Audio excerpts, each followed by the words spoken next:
po Sir Idol Rapi Tulfo. Ako po si Rina Lilusbog Rizaga.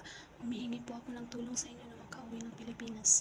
Irereklamo ko po ang agency ko po na Marapi Agency at Altamol Araki Agency. Dahil po, humihingi po ako ng tulong sa kanila pero hindi po nila ako tinutulungan. Madami pong violation ang employer ko. Hindi po ako pinapasahod ng 3 buwan at pinapalinis po ako sa iba't ibang bahay. 1 taon at 5 buwan na po ako dito sa Saudi at pangalawang employer ko na po ito sila. Hirap po sa Rappi dahil iba't iba pong bahay ang nililinisan ko po at nagsabi na po ako sa kanila na ayaw ko na pong maglinis, pero po pinapalinis po nila po ako. Ito rin po ang palagi po naming pinagtatalunan ng amo kong babae dahil ayaw ko na po talaga dahil sobra na pong nangangalay na po ng mga kamay ko. Pinapamasahe pa ako dito sa mga mama, lahat mga kapatid. Tinatrabahuan ko po na bahay nila ay bahay ng mama ng amo kong lalaki, bahay ng amo kong babae, mga kapatid ng amo kong lalaki.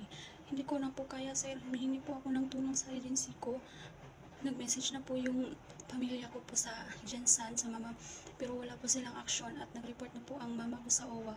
Nagulat na lang po ako na meron pong nag-message sa mama ko na willing daw po akong mag-continue ng magtrabaho sa employer ko kahit po hindi po nila ako kinakausap. Hindi po ako kinakausap ng agency ko kung ano pong kalagayan ko po dito.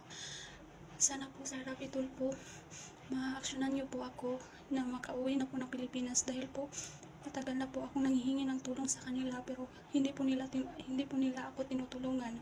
Sana po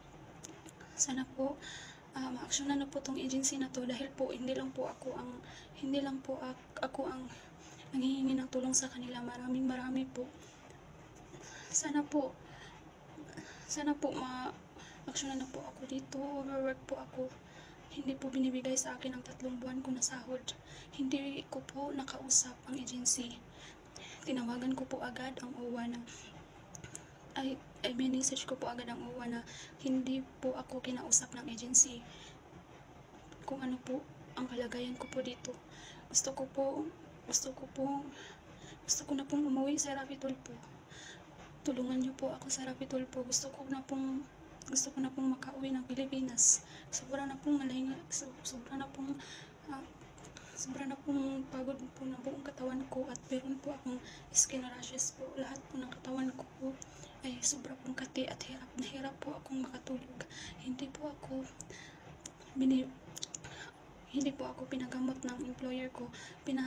Isang beses lang po ako pinagamot pero binibigyan lang po ako ng cetirizine at pamahid po sa mga sugat-sugat ng katawan ko. Hanggang ngayon po, hirap po ako sa pagtulog. Lahat po ng buong katawan ko ay sobra pong kati. Sobrang stress po. Sana po ma-actionan na po ako dito. Gusto ko na po talagang umuwi. Kasi reklamo ko po yung agency ko dahil po sa ginagawa nila sa akin. Sana po matulungan nyo na po ako na makaawa po ako sa inyo sa Rapi Tulfo. Maraming salamat po.